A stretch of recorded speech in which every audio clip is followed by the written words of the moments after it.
memang Widya menekuni dunia tari dulu sampai kelas 6. Sampai sekarang masih sih sebenarnya dari penari Sekarang masih Bali. kelas 6? Enggak. Udah kuliah Oh, saya. udah. Saya tubuh aja yang mungil. Widya nggak mau nanti kebudayaan Bali kita itu dicoreng.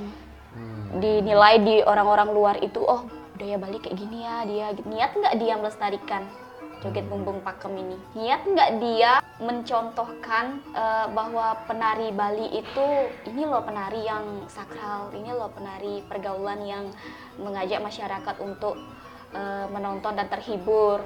Kalau joget itu tari Bali pun gitu pasti di mata kan, lirikan mata, ngelik namanya Bli, terus itu ngelik.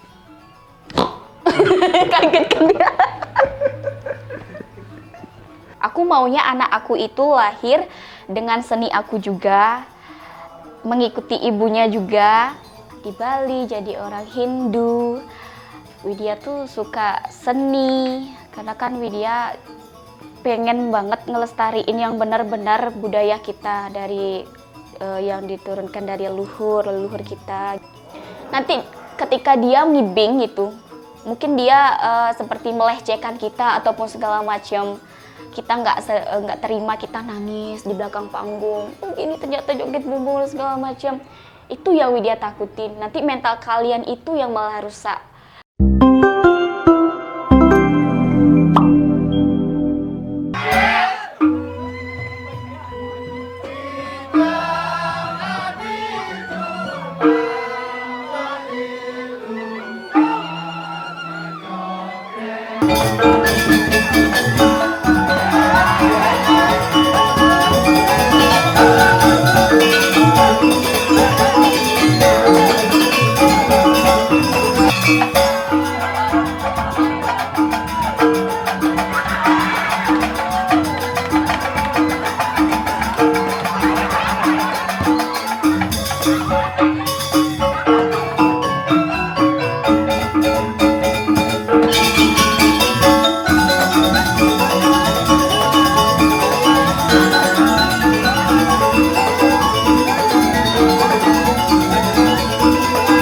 Om Swastiastu, Rahayu pemirsa Hindu Channel. Hindu Channel beberapa hari sempat melihat di media sosial, ternyata nonton joget bumbung itu asik, menegangkan. Tapi yang satu ini ada lucu-lucunya. Dan kita coba hubungi melalui TikTok, langsung direspon. Saat ini kita berada di Buleleng. Buleleng ya? Buleleng ya, Mbok ya? Iya. Iya. Buleleng. Bersama dengan Mbok Lu Widya nama panggungnya. Om Swastiastunya gitu, Mbok. Sesi. Nah, inilah gaya seni yang ada di Bali. Selain memang metaksu, ada juga yang lucu-lucunya untuk menghibur masyarakat. Langsung saja kita diskusi dengan Mbok Lu. Sebelumnya kita saliman, gimana rasanya saliman dengan penari joget bumbung? Canda Bli. Nah, pemirsa di channel, kita coba tanya yang pertama, awal mula bisa menyukai tari joget bumbung gitu. Awal mula Widya suka dari joget bumbung itu kan memang dasarnya Widya penari ya, penari Bali sebagai umat Hindu kan. Terus itu memang Widya menekuni dunia tari dulu sampai kelas 6. Sampai sekarang masih sih sebenarnya dari penari Sekarang masih Bali. kelas 6? Enggak. Udah kuliah Oh, saya. udah kuliah. Saya tubuh aja yang mungil. Udah lulus, udah kuliah. Terus itu karena ibunya Widya suka joget bumbung. Memang dia joget bumbung, turun ke saya. Terus itu lucunya Bli, waktu kelas 3 SD itu dari sanalah Widya mulai suka. Karena walinya Widya itu nyuruh Widya pentas di acara perpisahan kakak kelasnya Widya. Oh. Dulu tuh nggak seperti sekarang pakaiannya beli. Dulu tuh kayak masih dulu-dulu Apa adanya. banget, apa adanya. Disuruh nari joget beli seadanya, nggak tahu tuh apa joget gitu. Cuma nari-nari aja. Belum nonton YouTube, belum media tahu sosial. apa-apa. Itu udah sepakai gong seadanya, musik seadanya, pakaian seadanya, sampai Widya disangkol. Gitu. Sangkol itu apa sangkol? Diangkat. Oh, diangkat. Diangkat gitu. Dari sanalah Widya tertarik jadi joget. Jadi joget. Nah, yang menjadikan Mbok akhirnya menekuni sampai saat ini itu karena apa? Apa karena memang dari kecilnya itu melihat orang tua atau memang sudah ada yang ngajak atau seperti apa? Awalnya itu Widya nonton beli. Nonton karena kan di desa Widya itu sering ngadain joget bumbung. Sering dulu ngadain joget bumbung setiap ada acara tuh. Terus tuh Widya nonton dah jalan kaki dari rumah demi nonton joget bumbung itu. Terus itu Widya tertarik, oh gini ya ternyata joget bumbung, ih kok seru gitu. Sampai sekarang Widya tertarik jadi joget bumbung. Harusnya kan yang laki-lakinya yang tertarik untuk nonton, kenapa perempuan? Ya karena mungkin jiwanya Widya ya seperti Ibu Widya ingin jadi joget bumbung. Padahal orang tua Widya itu nggak ngasih dulu jadi joget. Alasannya karena apa? Karena takut kan di luar itu kan kita belum tahu, Widya masih kecil juga gitu. Karena mungkin joget bumbung kan banyak beredar di media sosial atau memang pengalaman orang tua, joget bumbung itu memang banyak laki-laki yang berminat seperti itu. Mungkin itu ketakutan orang tua dan mungkin supaya mboknya bisa jadi tidak penari joget bumbung, bisa jadi polisi mungkin, perawat. Awalnya Widya tuh pengen jadi penyanyi. Pengen jadi penyanyi tapi Widya sekarang tuh lebih tertarik ke seni aja. Karena ada bakat nyanyi. Nyanyinya nyanyi religi Hindu atau? Campur. Oh, campur. Campur. Bisa dites nyanyi? Jangan dong. Jangan. Orang kita Nanti fales nanti. Kita podcastnya tentang joget tari kok malah jadi nyanyi. Nah, Mbok ini apa sih yang menginspirasi atau yang menjadikan seorang Luh Widya itu mau melestarikan joget bumbung? Karena jika kita berbicara joget bumbung dikenal di media sosial itu, mohon maaf ya saya sebutkan, ada yang hot, ada yang mungkin berlebihan dalam menari gitu kan. Tapi dari kacamata Mbok Luh Widya ini melihatnya dari mana, sisi mana untuk mencintai tari joget bumbung ini?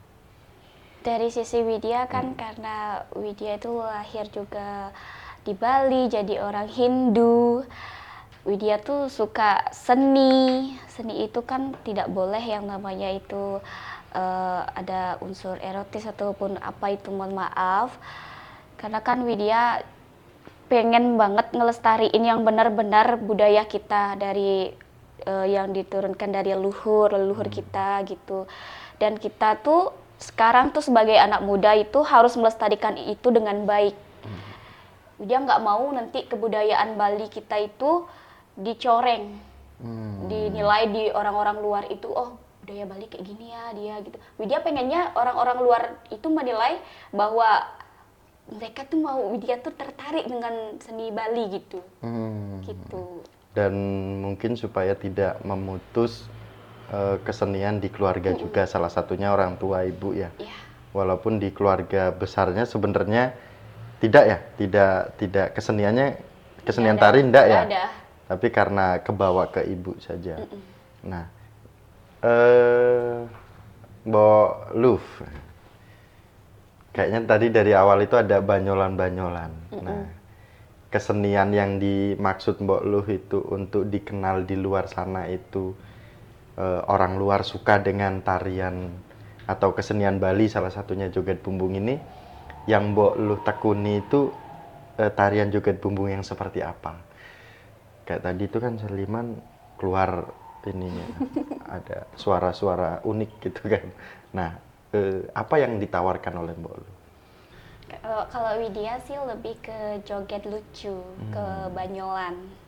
Karena pada saat Widya menari itu tetap pertama Widya menggunakan pakem Widya. Terus itu di sela-sela menari, di pertengahan menari itu tetap Widya menggunakan banyolan juga untuk menarik perhatian masyarakat dan mereka terhibur gitu nonton Widya gitu. Bisa saya contohkan? Saya kaget nggak nanti? Misalkan kan nari nih, Ya. nari pakem biasa, isi nyeldet, ngeliar. Itu biasanya paling umum kalau joget itu tari Bali pun gitu pasti di mata kan, lirikan mata. Ngelik namanya beli. Terus itu ngelik. Kaget kan dia. Oke. Gitu kalau Terus ada lagi? banyol. Ada lagi yang jel-jelin pengibing namanya beli yang lakinya gitu, tak giniin dah pakai tangan, ketiakku gitu. Oh. Itu banyolan, tapi kita tetap menari Bali, tetap menari joget. Tapi kalau yang bener-bener pakem coba sih Mbak, gimana sih? Yang bener-bener pakem. apa ya kalau Bali? Metaksu ya? Metaksu. Iya. Metaksu itu gimana sih Mbak? Bisa contohin? Ini harusnya Udah pakai ya. harusnya pakai ini ya Iya, Mbak. Ya? harusnya aku pakai galungan, harusnya pakai hiasan biar tajam. Kalau Widya biasanya menari pakem itu serius deh. Misalkan nih. Ngeng.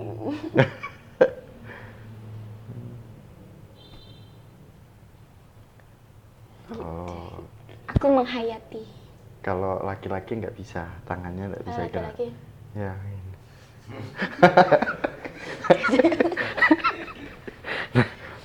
Mbak, awal mulai yang melatih bener-bener terbawa dari metaksu sampai ke keluar banyolan itu memang proses pelatihannya seperti itu atau bagaimana? Kalau aku awalnya nggak ada pelatih, Bli. Nggak ada pelatih, tapi aku kan karena aku memang dasarnya tari Bali ya, cuman hari aja sebatas menari aja. Kenal pakem tarinya itu dari Sanggar Widya.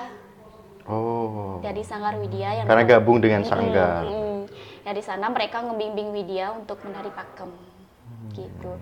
Karena kan dari dulu itu Widya nonton joget bungbungnya itu kan agak mohon maaf erotis. Gitu. Sehingga Widya itu sempat nari mengikuti mereka, tapi enggak aja sampai gitu sekali enggak.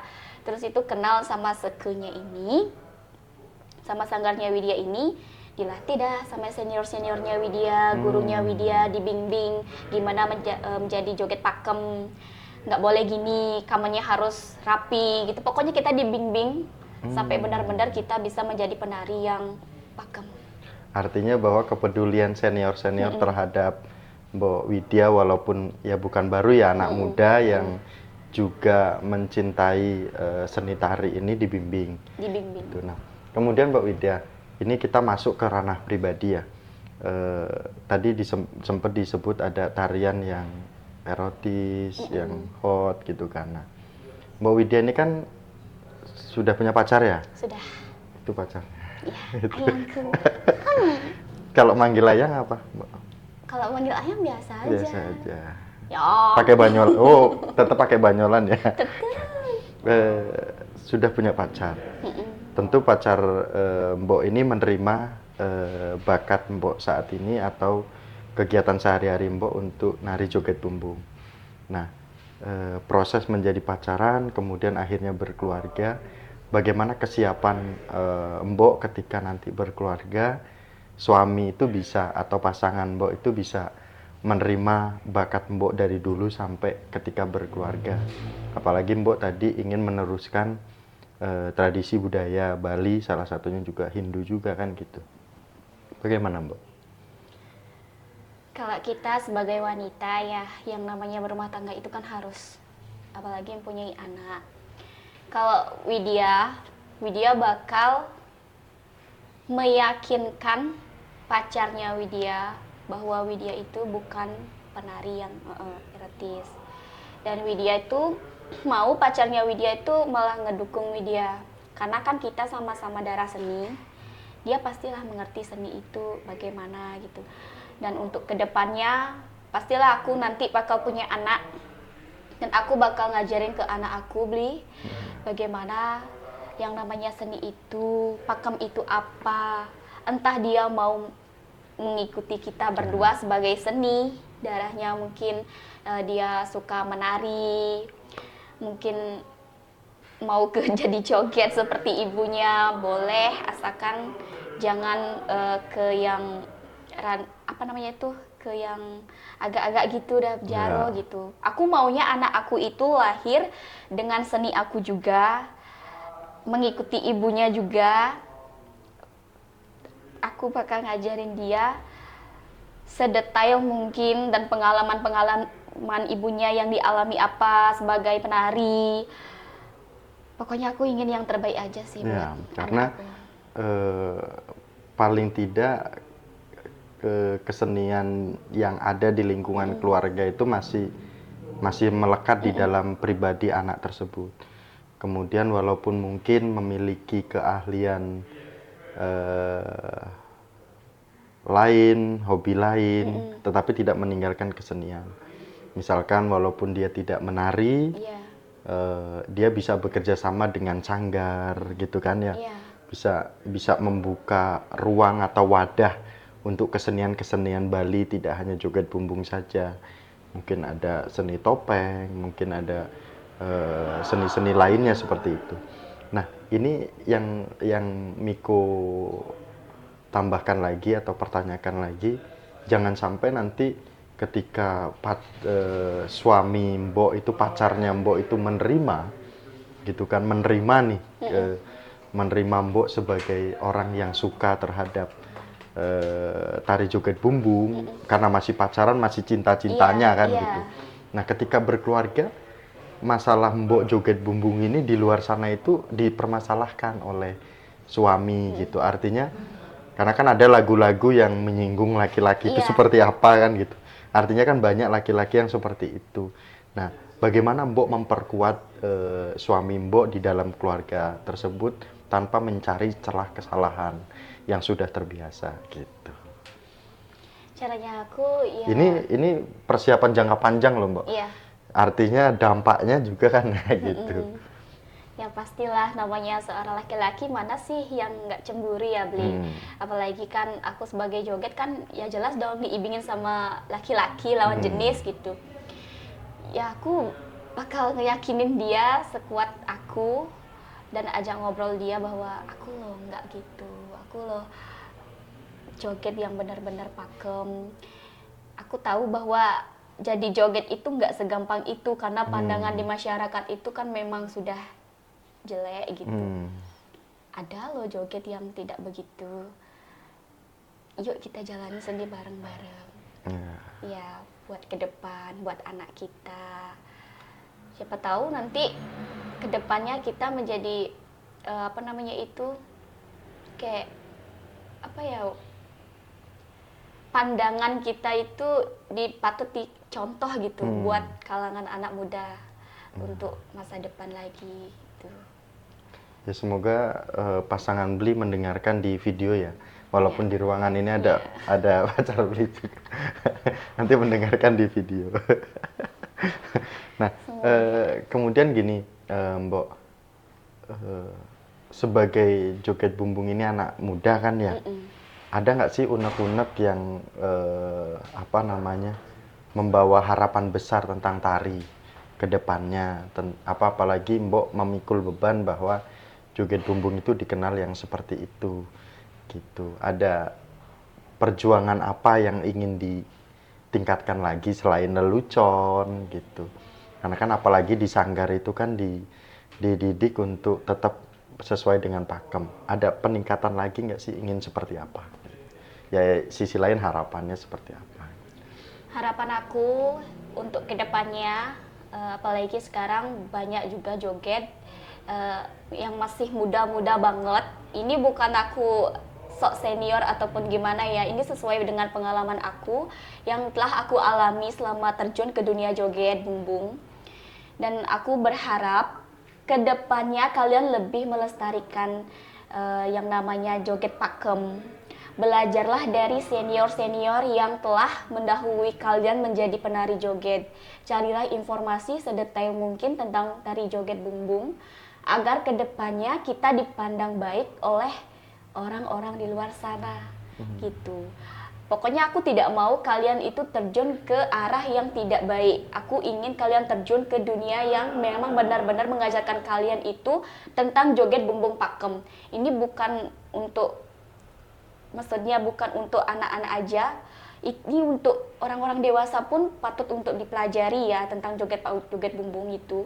Karena joget bumbung itu bukan hanya satu yang ada, itu banyak banget yang ada. Malahan mereka anak muda sekarang itu bergerombol mau ikut-ikutan menjadi penari joget karena dilihat dari mungkin satu sisi penghasilannya.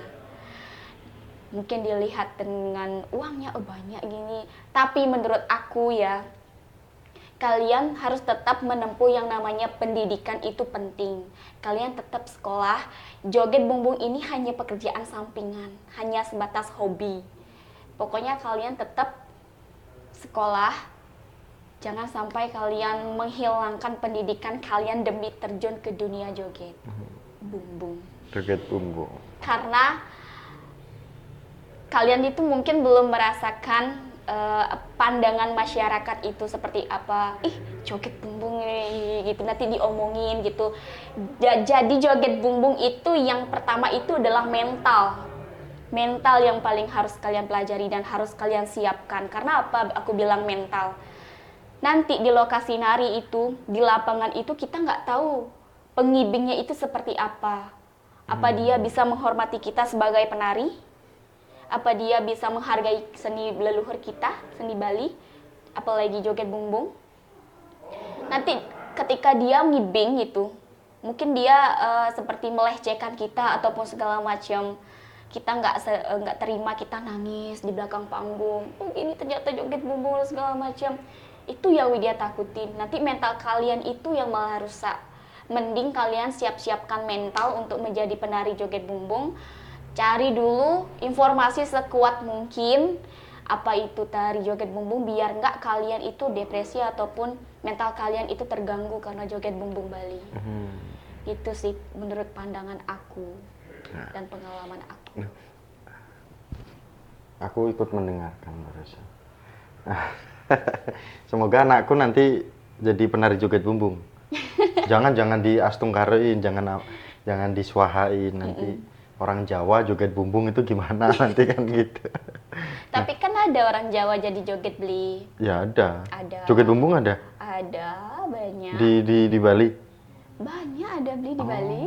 Ya. Joget bumbung. Ya nanti saya belajar lah. Nah, Mbok, ini kan coba aku mau nanya sih lagi. Walaupun harapannya tadi sudah panjang ya, proses seleksi untuk menjadi joget bumbung itu apakah dilihat dari kecantikannya, dari badan yang bagus, atau dari dia niat dari hati bahwa ingin melestarikan budaya tradisi? Masalah cantik, masalah body itu tidak dilihat misalkan, atau gimana sih Bu yang dialami? Kalau menurut aku pribadi, masalah cantik ataupun tidaknya itu nggak dilihat Bli. Niatnya dia aja. Niat nggak dia melestarikan joget bumbung pakem ini? Niat nggak dia mencontohkan bahwa penari Bali itu ini loh penari yang sakral, ini loh penari pergaulan yang mengajak masyarakat untuk menonton dan terhibur, bebanyo lah segala macam gitu. Nggak ada itu Bli. Nggak jadi patokan itu. Niat kita yang sebenarnya. Jadi laki pun kayak saya bisa jadi joget bumbung? Boleh. Oh boleh. Enggak. Nanti semua kabur penonton. Jangan Mbok. Nah, Mbok, gimana sih cara Mbok Widya ini mengucapkan terima kasih kepada para sesepuh kita, mungkin para yang sudah mendahului kita dulu yang sempat menciptakan atau bukan menciptakan ya, menekuni joget bumbung ini gitu kan. Ada sesepuh kita yang sudah tidak ada, artinya Mbok di saat ini di posisi yang juga meneruskan, terus menjaga dan bahkan menambahkan bumbu-bumbu humoris di dalam joget bumbung itu. Bagaimana seorang Widya mengenang itu dengan mengucapkan terima kasih kepada sesepuh-sesepuh kita yang dulu. Aku sangat berterima kasih dan sangat bersyukur kenal di dunia joget bumbung Bali kepada sesepuh kita yang sudah mendahului. Aku sangat berterima kasih karena telah melahirkan sebuah tari yang luar biasa, tari pergaulan ini. Dan aku bakal berusaha sekuat mungkin mengajarkan ke adik-adik aku buat mengenang para sesepuh kita. Itu aja sih, terima kasih banyak. Ya, dengan podcast ini kan nanti tiba-tiba sesepuh yang masih ada ini menghubungi Hindu Channel, tiba-tiba Mbok dipanggil kan ke sana gitu. Nah, terakhir Mbok, seandainya nih ada di luar dari daerah itu ada yang mengundang, budgetnya berapa? Kalau bisa dimahalin biar biar Hindu Channel kebagian. Enggak. Artinya murni dari Mbok Widya. Jadi jangan dihitung sama Hindu Channelnya Mbok, nanti jadinya mahal nanti. Kalau di daerah itu, lingkungan daerah itu berapa, kemudian kalau di luar Bali itu sampai berapa? Kalau aku di deket-deket rumah ataupun kawasan di Buleleng, masih daerah Buleleng itu ya masih di bawah jutaan lah budgetnya gitu. Tapi kalau udah keluar Buleleng itu masuk ke jutaan. Misalkan nih, aku narinya nih di desa sebelah Jagerage misalkan gitu. Aku nariknya tuh mungkin 350. Kalau udah yang namanya luar daerah itu dia ambil lah mulai 1 juta, 1-2 gitu. Apalagi diundang sampai ke luar Bali. Aku pasti dah ngambilnya itu sekitar 5 juta gitu beli. 5 juta itu belum termasuk transportnya ya? Belum termasuk hotel itu? Enggak, itu aku murni bersih. bersihnya? Bersih. Pokoknya tiket dan penginapan ditanggung itu panitia? Harus, ya, gitu. Jadi itu pemirsa Hindu Channel, siapkan 10-20 juta. Enggak nyampe segitu. Enggak nyampe segitu, tapi itu nanti ada yang siap menerima telepon itu pacarnya, kan gitu. Siap. Jangan lupa sama Hindu Channel nanti ya beli ya. Harus undang ya. Harus undang Hindu Channel juga nanti kalau ada di luar Bali, terutama di Jakarta, di Lampung. Iya, Astungkare. Astungkare. Pemirsa Hindu Channel, nanti kalau pemirsa Hindu Channel nanti kalau mau mengundang joget bumbung dengan ciri khas ada leluconnya tapi tidak menghilangkan pakem, contoh lucunya seperti apa, Mbok? Terima kasih, kami tutup dengan Paramasanti bersama dengan Mbok Lu Widya di podcast Hindu Channel hari ini di Buleleng. Semoga bisa menginspirasi Paramasanti. Om Santi Santi Santi Santi Om Suksema Mbok. Nggih.